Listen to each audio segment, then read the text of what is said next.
สบายดีวิดีโอนี้อาจจะแนะนำให้พี่น้องไปเก้ข้อเลข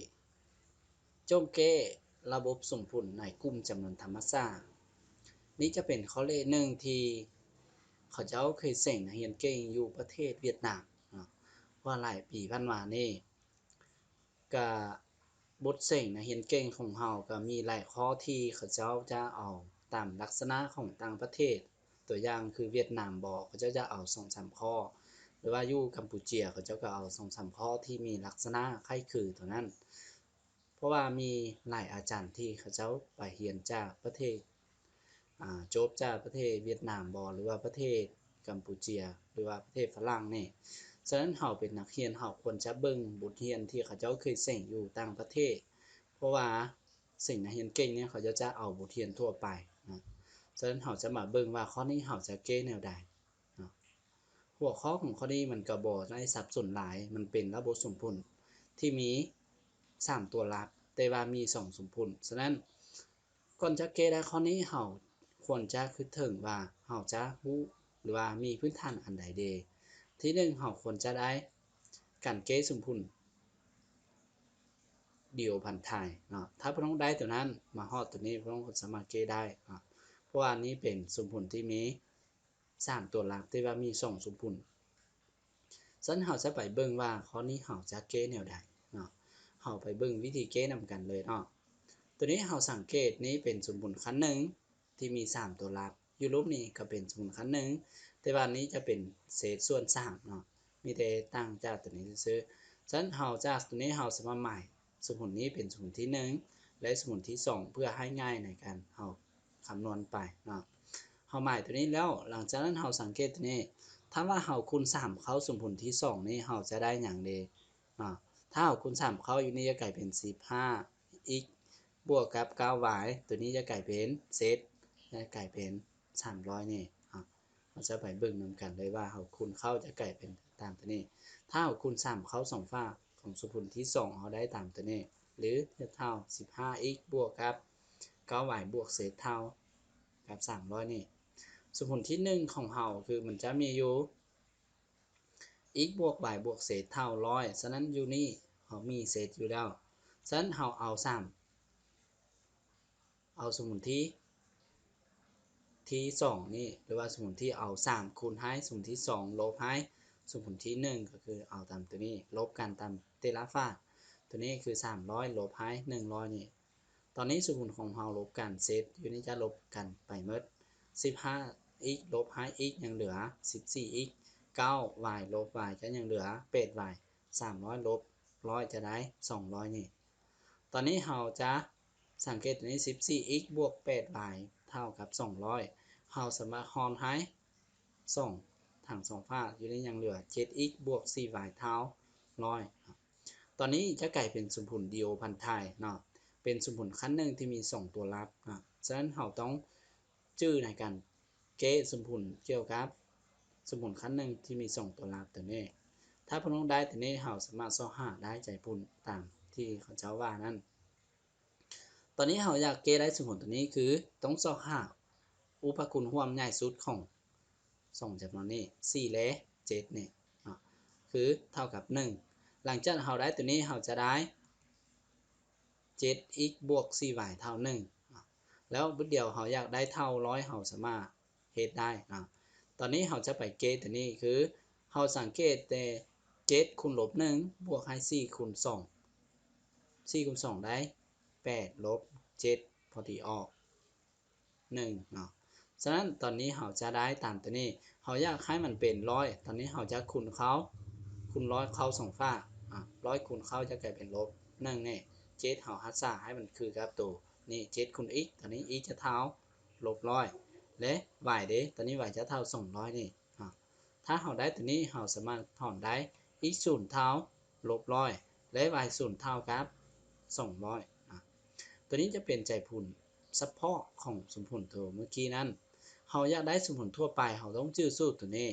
จากสูตร x เท่ากับ x 0บวก b ส่วน d t นี่โดย b แม่นสมสิทธิ์อยู่ต่อหน้า y a จะเป็นสมสิทธิ์อยู่ต่อหน้า x และ d นี่เป็น อุปคุณร่วมใหญ่สุดของ a และ b เนาะเมื่อกี้เราหาได้ d เมื่อกี้เท่ากับ1ฉะนั้นเรามาเทนค่าเข้าตัวนี้เราจะได้ x เท่า x 0เท่า100ฉะนั้นลบ100เราเทนค่าเข้าตัวนี้ได้ b เท่า4ส่วน1 t เนี่ยและ y เท่า y 0ก็คือ200ลบให้ a ส่วน d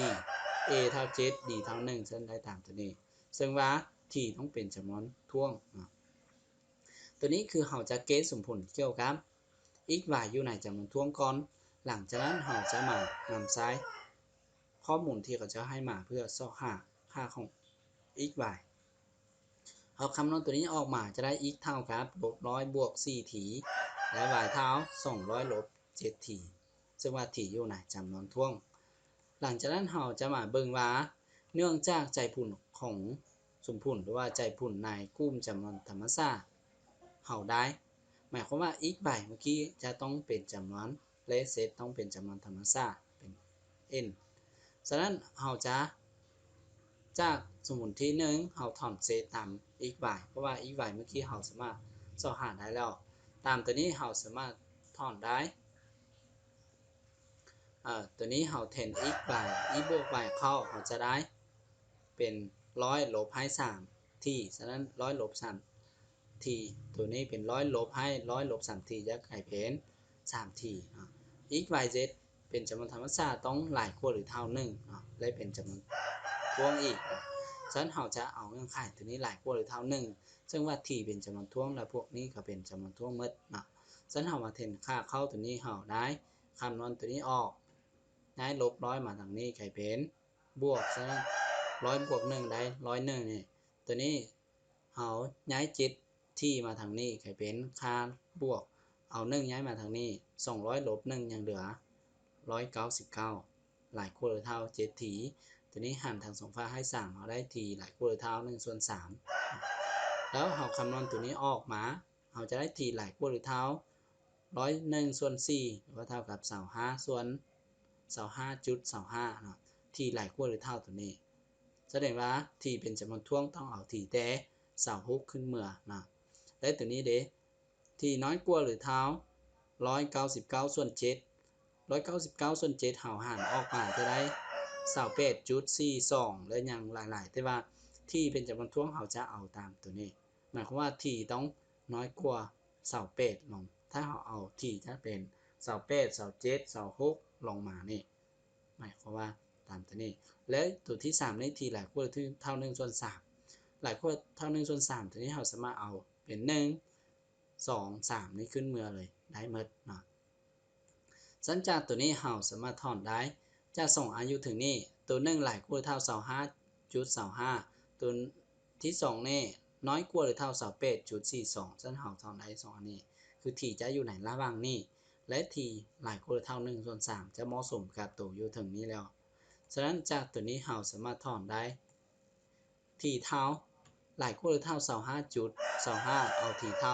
26และต่อไปที่เท่า27ก็ยังเหมาะสมและที่เท่า28เหมาะสมเนาะฉะนั้นมีอยู่3ค่าอยู่ในระหว่างนี้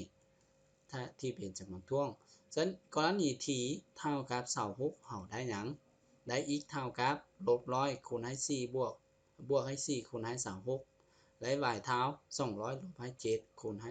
26และเศษเท่า3ทีฉะนั้น3คูณให้26นี่เราคำนวณตัวนี้ออกมาเราจะได้ x เท่ากับ4 y เท่า18เศษเท่า78นี่จะเป็นใจผลที่1แล้วสำหรับที่เท่ากับ27เราจะเทนค่าคือกันเราจะได้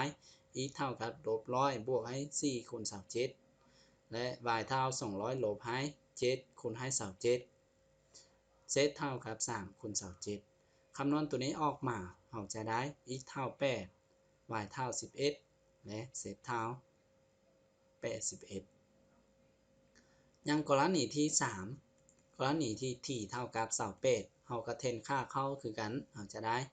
x y ไปตามตัวนี้หลังจากนั้นเราคำนวณออกมาเราได้ x เท่ากับ12 y เท่า4และเศษเท่า